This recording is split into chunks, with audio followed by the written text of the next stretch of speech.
Fala galera ligada no canal do Penido, eu sou Marcelo Penido e tô chegando para mais um giro de notícias aqui no nosso canal. Hoje quinta-feira, dia 6 de fevereiro, vamos falar sobre a classificação do Botafogo na Copa do Brasil. Foi suado, a Fogão passou um perrengue, mas conseguiu a vaga para a próxima fase. O Vasco estreou com o pé direito na Copa Sul-Americana. Vamos falar sobre esses dois jogos dessa quarta-feira e sobre a expectativa de mais uma vez termos casa lotada, Maracanã abarrotado de gente para mais uma atuação do Flamengo. O Fluminense não está conseguindo encher o estádio, mas o Mengão, mais uma vez, vai colocar pelo menos 50 mil torcedores nesse final de semana. Isso e muito mais no Giro de Notícias de hoje.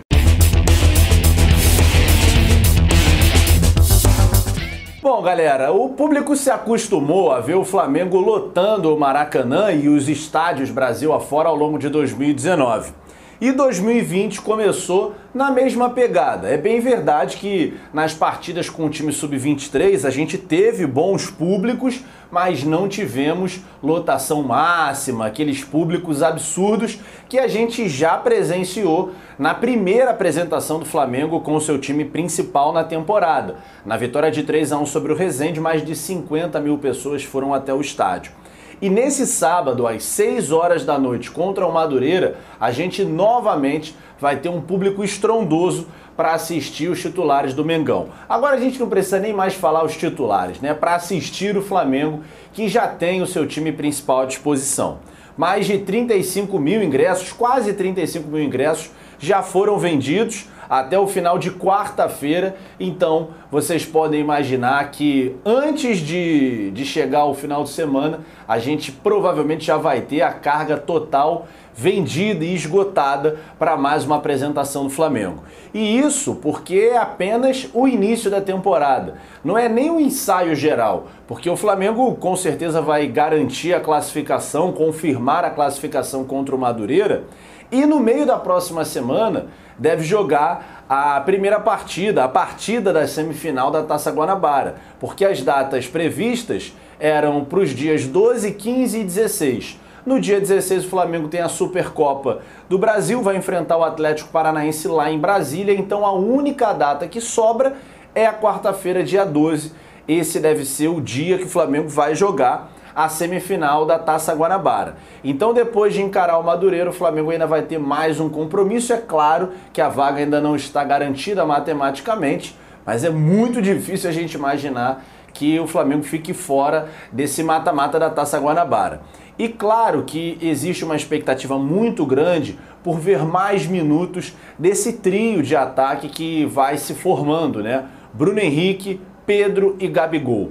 Nos minutos que a gente pôde ver o Pedro em campo, a gente viu a diferença que ele fez. Ele mudou o jogo contra o Resende, inclusive no momento que o Flamengo fez o gol, foi o pior momento do Flamengo na partida, e aí o Pedro conseguiu melhorar as coisas, saiu o primeiro gol e naturalmente as coisas melhoraram, mas eu particularmente tenho uma expectativa muito grande por ver esse trio de ataque mais minutos em campo.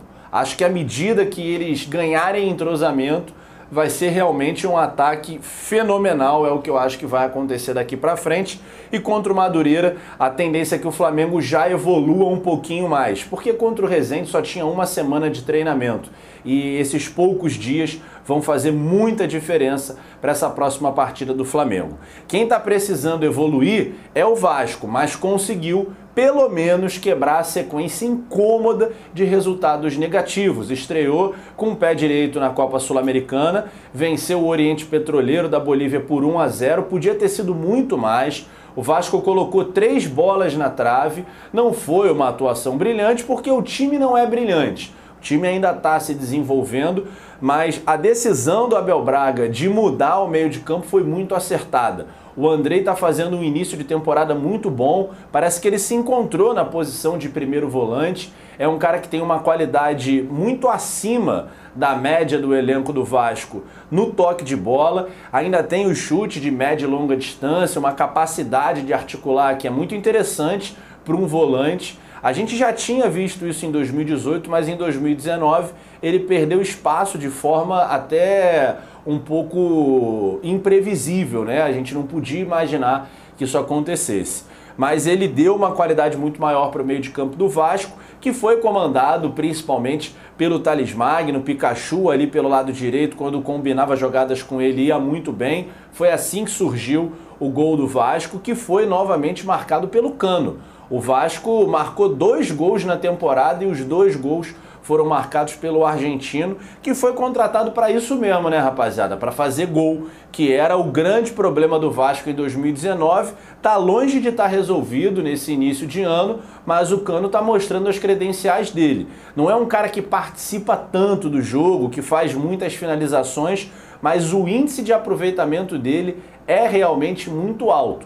A gente fica pensando se o Vasco tivesse um time melhor, o que ele seria capaz de fazer. Ou melhor, o que ele poderia fazer estando num elenco melhor. Realmente ele faria muitos gols. O Guarim já esteve em São Januário, está acertado com o Vasco, vai ser anunciado hoje provavelmente. É só questão ali contratual, detalhe, mas ele fica para 2020.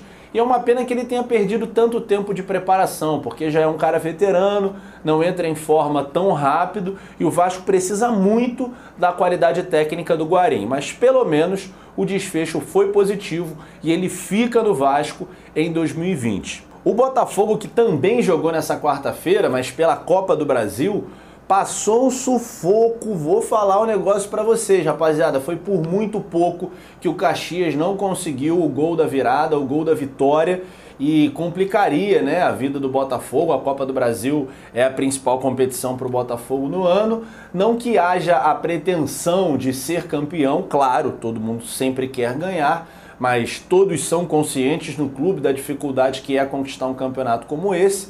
Mas de fase a fase ganha-se uma premiação. Nessa fase agora, da primeira para a segunda, são R$650 mil. E isso para o Botafogo hoje é fundamental. Mas a verdade é que o Caxias foi muito superior. O Caxias não é um time de Série A, muito pelo contrário, mas é bem ajeitadinho, não é um time tão ruim assim como alguns poderiam imaginar. Tanto que está classificado para as semifinais do Gauchão, venceu o Grêmio na estreia do campeonato local, então deu um trabalho para o Botafogo, empurrado pela torcida, teve mais chances. E importante dizer, né, o árbitro não marcou um pênalti quando a bola bateu ali no braço do Benevenuto. O último lance, né, que também reclamaram pênalti, deram até porrada no juiz, um cara lá da comissão, deu um tostão, depois naquele sai pra lá, meteu a mão na cara dele, deu um tapa na cara dele. O juiz não peidou, não botou o galho dentro não, mas virou quase uma ajudaria. Se não chegasse a polícia ali, era capaz do árbitro apanhar de verdade. Mas ele, nesse segundo lance, ele não marcou o pênalti, eu acho que ele estava correto. No primeiro, eu acho que foi pênalti, mas para sorte do Fogão não foi marcado. E com mais um gol do Pedro Raul, que está se mostrando realmente uma contratação acertada, 3 jogos, 3 gols e 1 assistência, o Botafogo conseguiu a classificação para a próxima fase. O próximo adversário vai sair do duelo entre Toledo e Náutico. O Náutico, né, é favorito e já é um adversário um pouco mais difícil de ser batido. Vamos ver o que acontece com o Botafogo nessa próxima fase. Já o Fluminense ainda não estreou na Copa do Brasil, né? Vai ficar mais para frente, para a próxima semana, mas precisa melhorar. Como a gente falou no último vídeo, o Flu estreou com um resultado surpreendente, um empate de 1-1 em casa contra o fraquíssimo time do União La Calera. Teve uma galera aí falando que eu tô pegando pesado com o La Calera e tal, mas quem viu o jogo, gente, viu que o time é realmente muito fraco. Em termos de futebol, qualidade técnica passa longe. Eles são muito bons em dar porrada, paravam o jogo toda hora, picotando a partida, porque não tem qualidade técnica. Então o Flu, como mandante, como time grande em campo, deu mole sim. Tinha que ter vencido. E a torcida deu mole também, porque numa estreia de Sul-Americana, irem pouco mais de 16 mil torcedores para o estádio é um desprestígio com a equipe. É hora de abraçar, de apoiar, mas isso infelizmente não aconteceu. Em todo caso, nesse final de semana, Botafogo e Fluminense se enfrentam. A gente vai ter um clássico, domingo, 4 da tarde no Maraca. Espero que a gente tenha um público melhor, né? Afinal é clássico. e as duas equipes precisam vencer. O Fluminense ainda não está garantido matematicamente, para o Botafogo a situação é bem mais complicada, depende do Boa Vista, mas a gente deve ter um jogo muito disputado, muito pegado, e tomara que já com as presenças de Evanilson e Marcos Paulo desde o início, porque fazem muita diferença no ataque tricolor. O Marcos Paulo, inclusive, já foi sondado por vários clubes. O Fluminense agora negou mais uma proposta, dessa vez do CSKA Moscou, da Rússia. 33 milhões de reais, 7 milhões de euros por 50% de um jogador de 19 anos que está acostumado a frequentar a seleção de Portugal nas categorias de base, é realmente muito pouco. Ele, com sequência, vai se valorizar muito. É um jogador muito promissor. E além do retorno técnico que eu espero que ele dê já em 2020, vai dar uma boa grana para o Fluminense quando for vendido. Beleza, galera? Peço para que vocês deixem o like, dê essa força aí, dá essa moral, deixa seu comentário, fala aí o que você tá achando, e se for novo no canal, já sabe, né? Clica aqui no botãozinho vermelho, se inscreve, clica no sininho para ativar as notificações e receber os avisos do YouTube quando a gente postar vídeo novo. Eu fico por aqui e volto amanhã no próximo Giro de Notícias. Até lá!